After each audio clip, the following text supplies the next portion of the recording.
今仔日早起，咱先来关心八八会馆的负责人郭德敏牵连地下会地洗钱案。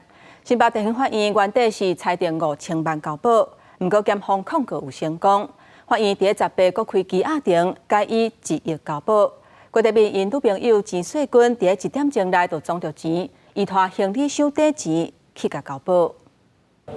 检警调查八八会馆负责人郭铁敏涉嫌行刑线顶报销网站甲地下通汇不法获利达到16亿，到到泰国了后，去年8月押送回台湾，过羁押禁见，今年4月合议庭裁定郭铁敏5000万交保。检方控告了后，过羁押一直到11月羁押期满，新北地县认为无继续羁押必要，检方搁提控告。 检方强调，郭铁敏4月第一摆交保用电子镣铐科技监控，暗过5天内电子镣铐事件高达926摆。另外，监控中心通话也常常毋是本人接听，怀疑伊伫测试监控功能，无排除有弃保逃走的可能。 新北地院合议庭除了裁定郭铁敏1亿交保，搁限制出境出海甲自己8月，用电子镣铐监控，每一固定时间伫指定住所，家己翕门牌甲面部回传向科技设备监控中心报道。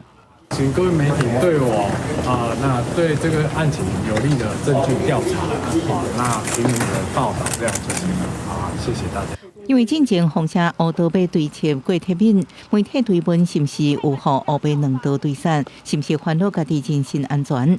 伊表示无这个问题。伊女朋友钱世军伫社群网站质疑，个别压人出口境，批评检察官蒙蔽法官，家人将人压无要放。质疑检察官这闹剧要演到什么时阵？新北地检署回应依法控告，无压人出口境。